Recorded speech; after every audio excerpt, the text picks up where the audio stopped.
Olá pessoal, bem-vindos ao BAT 101, Introdução ao Hebraico Bíblico. Essa é a terceira aula da unidade 21, na qual nós vamos aprender a principal matéria da unidade 21. E nós vamos aprender então acerca dos verbos primeira gutural. Nós já vimos uma classe especial de verbos primeira gutural no Kal, o P-Aleph tipo 1 e o P-Aleph tipo 2. O P-Aleph tipo 1 segue os padrões que nós vemos aqui na primeira pessoa comum do singular do imperfeito. É sof. O tipo 2 segue esse padrão aqui, o mal. E nós notamos então que o tipo 1 terá essa vogal reduzida aqui e as outras coisas não mudarão muito. Já o tipo 2 terá um rolem no começo com o prefixo da conjugação. O Aleph que segue é silencioso, até mesmo no caso da primeira pessoa comum do singular, o Aleph desaparece. E terá também um patar. Agora, o que nós vamos aprender nessa unidade são as regras para os demais verbos primeira guturais e também o que acontece com os verbos P-Aleph nos outros troncos. Agora, antes de começar, lembre-se que as guturais resistirão shevás, preferirão vogais classe A ou vogais reduzidas, e também as guturais resistirão duplicação. Agora, já que as guturais, então, resistem shevás, o que vai acontecer com um verbo que é primeiro gutural? Quando nós temos um verbo primeiro gutural que leva uma vogal reduzida, por exemplo, o verbo katol é o imperativo kal, masculino singular. Se eu tiver um verbo imperativo kal, masculino singular, que na posição do P tem um shevá, o que acontece? Aquele shevá se transformará em uma vogal reduzida, tá bom? Então aqui nós temos o ayin e o hatef patar. Esse hatef patar, então, será bem comum com os verbos primeiro gutural. Eles raramente levarão um shevá. Agora, quando o prefixo da conjugação fecha a primeira sílaba com o primeiro radical, em outras palavras, quando aquele primeiro radical leva um shevá, por exemplo, no rifil. E no rifil nós temos hif, il, né? Então aquele P levou um shevá. Naquele caso, o rifil, então fecha fecha a sua primeira sílaba com o primeiro radical, que é o radical P naquela posição. Quando isso acontece, a vogal do prefixo será alterada para combinar com a vogal reduzida da primeira gutural. Como assim? Se eu tenho o verbo yiktol, ele vai ser mudado a ya'amod, no Kal, imperfeito masculino singular. Então nós vemos aqui que o prefixo é alterado. Não é somente o ayin que leva um hatef patar aqui, mas também o prefixo muda a sua vogal. Em vez de ter uma vogal hirak, ele vai levar uma vogal patar. Agora, por que isso acontece? Bom, normalmente nós veríamos algo assim, não é? A gutural muda aqui essa primeira vogal. Porém, fica difícil pronunciar yi-amod, já que essas vogais são de partes diferentes da nossa boca, né? Então fica mais fácil pronunciar ya'amod. Então, por isso, a vogal do prefixo será alterada quando essa primeira sílaba é fechada. Agora, é possível que as guturais re e ret mantenham o shevá, mas quando isso acontece, a vogal do prefixo continuará alterada. Por exemplo, na palavra yachshov. Yachshov significa ele considerará ou ele planejará alguma coisa nesse sentido, né? E notem aqui que o ret leva um shevá, ele não vai levar um hatef patar, porém, ele continua com um patar aqui. Agora, essa forma é bem semelhante à forma do rifil imperfeito, não é? Porque no rifil imperfeito nós temos aquela vogal patar aqui com o prefixo, nós temos depois um shevá. A única coisa que muda, então, é o que nós vemos aqui na vogal tema. Nós vamos distinguir, então, se esse verbo é um verbo kal ou se o verbo é um verbo rifil por causa da vogal tema. Se for uma vogal tema hirakyod, será o rifil. Se for uma vogal tema holem, será um kal. Agora, se o segundo radical tiver um sheva vocálico, a vogal da primeira gutural poderá ser patar. Como assim? Nesse caso aqui, nós vemos que essa vogal, em vez de ser um hatef patar, é um patar completo. Por que isso aconteceu?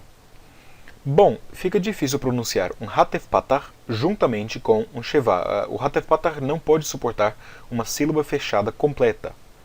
Então, em vez de ter aquele hatef patar, ele vai ser alongado por causa do sheva que segue aqui, tá bom? Notem que esse é o imperfeito, terceira pessoa masculina do plural, de ya'amad no kal. Notem mais uma vez que também o rifil seria ya'amidu e não ya'amdu, tá bom? Então, tudo isso por causa daquela primeira característica dos shevas, e também aqui nós vemos a segunda característica dos... a primeira característica das guturais, e aqui nós vemos a segunda característica das guturais, é que elas preferem uma vogal classe A, em outras palavras, um patar. Agora, a terceira característica é a característica de que as guturais resistem duplicação. Quando uma gutural é duplicada, a vogal que precede essa gutural duplicada apresentará uma extensão compensatória. Notem que eu coloquei duplicada aqui entre aspas, por quê? Porque a gutural rejeita completamente o dagesh. Então, no caso, por exemplo, do nifal, imperfeito, terceira pessoa masculina do singular, yekatel, em vez de ser yekatel, nós teremos ye'amed. O que aconteceu aqui? Bom, essa vogal é a mesma, essa vogal é a mesma, nós não temos o dagesh, o que muda é que esse hirak se tornou em um tsere. Então, ye'amed é a forma normal com verbos primeira gutural quando eles são duplicados. Em outras palavras, quase exclusivamente com o nifal imperfeito, tá bom? Então, o nifal imperfeito dos verbos primeira gutural terá essa extensão compensatória, já que a primeira gutural vai resistir o dagesh. Agora eu quero dar uma olhada com vocês nos verbos primeira gutural no kal. Agora, existem dois tipos de primeira gutural no kal. O tipo 1, que tem uma vogal tema classe A, não classe holem, né, não classe O, que nós vemos aqui no imperfeito. Então, a terceira pessoa masculina singular será ye-rezak e não ye-rezok, tá bom? Então, nós vemos esse padrão em todos os PGNs aqui, não é? Esse patar aqui leva ao lugar, e claro que quando não temos um patar, quando temos um sheva, claro que o sheva vai tomar o lugar do patar. Mas a vogal tema, normalmente, então, nessa classe aqui, será uma vogal tema classe A. Existe outro tipo, que é o tipo 2, de vogal tema classe O. E esse tipo 2 é o tipo que nós aprendemos até agora. Ele terá uma vogal reduzida hatef patar. Notem que aqui a vogal reduzida é um hatef segol. E é claro também, lembre-se dos verbos p-alef. E notem como que existem algumas semelhanças entre o tipo 1 do p-alef e o tipo 1 do imperfeito. Eles têm a vogal reduzida hatef segol, porém o p-alef levará o holem, né? Enquanto que o tipo 1 dos verbos primeira gutural no kal levará um patar.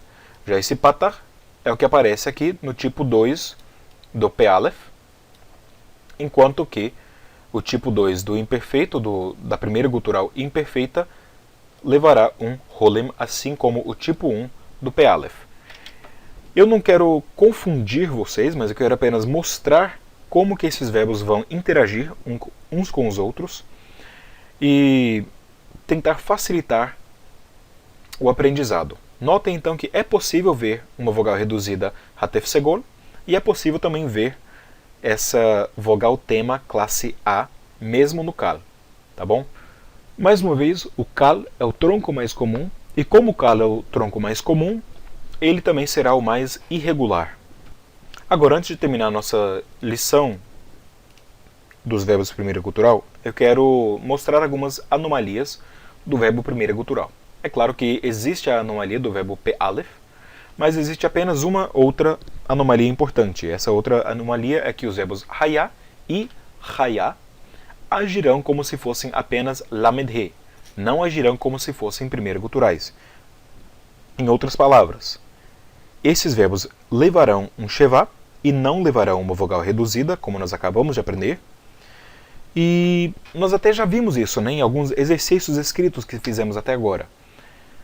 Mas, basicamente, lembre-se que esses dois verbos aqui agirão como se fossem apenas verbos lamed-he.